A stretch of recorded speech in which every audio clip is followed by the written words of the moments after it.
सुमित भी इस बुलेटिन में मेरे साथ मौजूद रहेंगे। आइए खबरों की शुरुआत करते हैं और बड़ी खबर आपको बताएंगे। राहुल गांधी के बयान के बाद से कैसे सियासी तूफान आ गया है। बीजेपी का सीधे तौर पर ये कहना है कि जो राहुल गांधी ने बयान दिया है, यानी कि राहुल और जाकिर नाइक में कोई अंतर नहीं है, राहुल गांधी और पाकिस्तान में कोई अंतर नहीं है। बीजेपी कहती है कि भारत को समझदार नेता विपक्ष चाहिए, भारत को पार्ट टाइम नेता नहीं चाहिए। जाकिर नाइक और राहुल में अंतर नहीं है, पाकिस्तान और राहुल में कोई अंतर नहीं है, अमृतपाल और राहुल में कोई अंतर नहीं है। बीजेपी ने क्या कुछ कहा, आपको सुनवाते हैं।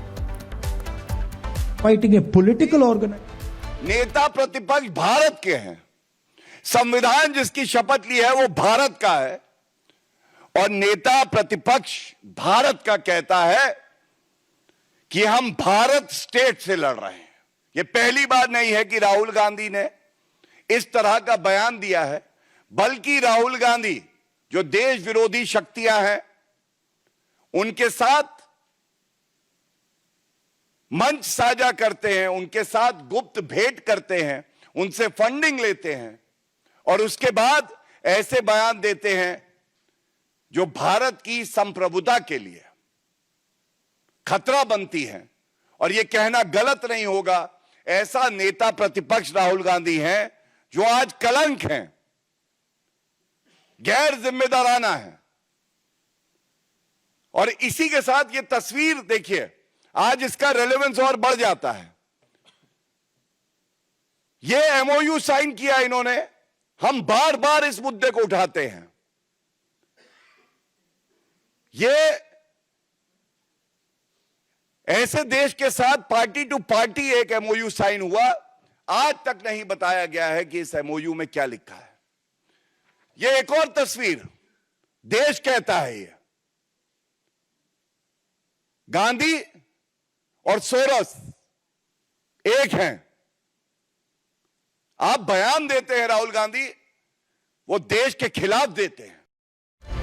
तो लगातार बीजेपी हमलावर है राहुल गांधी के बयान के बाद, और वहीं साधु संतों में नाराजगी देखने को मिल रही है। स्वामी चक्रपाणी महाराज की तरफ से मांग की जा रही है कि राहुल गांधी की जो सदस्यता है वो रद्द होनी चाहिए। सुनिए जरा। इंडियन स्टेट से लड़ाई कह के साबित कर दिया कि पूरे देश से इनकी लड़ाई है, यानी कि एक देश से लड़ाई है। जैसे एक हमारे देश दुश्मन पाकिस्तान हमारे इंडिया से लड़ रहा है, जैसे अनेक बाहर से आने वाले आतंकी और देशद्रोही लड़ रहे हैं। तो इस प्रकार से बयान देश में रह करके, देश में राजनीति करके कांग्रेस का ये चेहरा किसी तरह बेनकाब हो रहा है। दो बातें हैं, या तो उन्होंने अनजाने में कहा, तो अनजाने में कहा तो भी निश्चित रूप से मानसिक रूप से राहुल गांधी जी विक्षिप्त है, जिसके वजह से यहां भी बोलते हैं और विदेशों में भी जाके भारत का अपमान करते हैं। दूसरी, अगर इन्होंने जानबूझ के किया तो ये भी कहीं ना कहीं बहुत बड़ा अपराध है, राष्ट्रद्रोह की संज्ञा में आता है, ये कहीं ना कहीं देशद्रोह की संज्ञा में आता है। मेरा निवेदन है कि निर्वाचन आयोग तो तत्काल इनको चुनाव लड़ने से रोके, कांग्रेस पार्टी को, उनकी मान्यता रद्द करे। अखिल भारतीय अखाड़ा परिषद के अध्यक्ष रविंद्र पुरी महाराज जी ने राहुल गांधी के बयान के बाद किस कदर कटाक्ष किया, हमला बोला, वो आपको सुनवाते हैं। वो तो पूरे हिंदुस्तान को जातियों में बांटना चाहते हैं, और भारतीय जनता पार्टी ने हमेशा प्रयास किया है, सभी लोगों का प्रयास है, संतों का प्रयास है, सभी एक हो जाएं। और आपने देखा होगा, हमने महाकुंभ में यही प्रयास किया, सब हिंदू मुस्लिम सबको इकट्ठा करने का प्रयास किया है। और आरोप उल्टा हम पे लगाया जाता है कि जितने भी संत महात्मा है ये अच्छी राजनीति नहीं करते, अच्छी राजनीति करते हैं। मैं ये चाहूँगा जितने भी हम सनातनी है, चाहे हमारी सरकार हो या संत हो, महात्मा हो, जितने भी हम लोग भगवान को मानने वाले हैं, राम को मानने वाले हैं, जिन पे राम पे आस्था है, जिन पे कृष्ण पे आस्था है, उन्हें हमेशा प्रयास किया सबको एक करने की, पूरे भारत को एकीकरण करने की, और इनका प्रयास रहा है। हमेशा इन्होंने पूरे हिंदू मुस्लिम सबको जो है अलग अलग किया है। तो राहुल गांधी के बयान के बाद लगातार सवाल उठ रहे हैं। वहीं अखिल भारतीय अखाड़ा परिषद के सचिव राम जी महाराज की तरफ से राहुल गांधी पर क्या कुछ मांग की गई है कार्रवाई को लेकर, आपको सुनवाते हैं। गांधी तो समय समय पे एकदम ऊट पटाख बयान देते हैं। अब ये मेंबर ऑफ पार्लियामेंट भी है, सीनियर मेंबर ऑफ पार्लियामेंट कई बार के एमपी हैं। अब हाँ, विपक्ष के मुख्य अपनी लोकसभा के विपक्ष के नेता भी हैं। इनको ऐसा नहीं बोलना चाहिए। और अब इनसे ये पूछिए राहुल गांधी जी, हम जो भारत उससे लड़ रहे हैं, ये शब्द अभी आपने बोला, तो ये क्या मतलब गैर भारतीय हैं क्या? इनको ऐसा नहीं बोलना चाहिए। मैं इनके इन शब्दों की निंदा करता हूँ, नहीं बोलना चाहिए। थोड़ा राहुल जी को अब मैच्योर हो जाना चाहिए।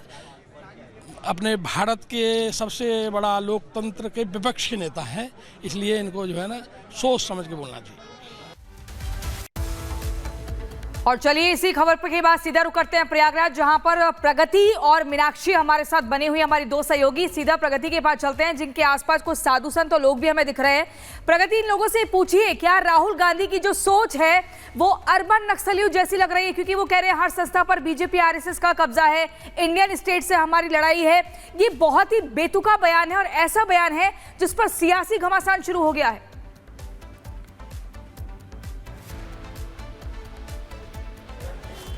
गांधी का जो ये बयान है, पहली बार इस तरीके से विवादित बयान सामने नहीं आया है। चाहे 2023 के उस बयान की बात करें जहां उन्होंने कहा था कि भारत में लोकतंत्र ही नहीं बचा है, और उससे पहले चाहे उनका लंदन का दौरा हो या फिर अमेरिका का दौरा, इस तरीके से भारत विरोधी बयान आते रहे हैं। हमारे साथ कई साधु संत मौजूद हैं, महाराज जी भी हैं। सबसे पहले महाराज जी, मैं आपसे जानना चाहूंगी, राहुल गांधी जो कि नेता विपक्ष हैं, उनकी तरफ से इस तरीके का बड़ा बयान, उन्होंने कहा कि आरएसएस बीजेपी से लड़ाई है, साथ ही इंडियन स्टेट से भी है। तो एक तरफ जहां वो भारत जोड़ो यात्रा निकालते हैं, फिर इस तरीके का भारत तोड़ो बयान क्यों?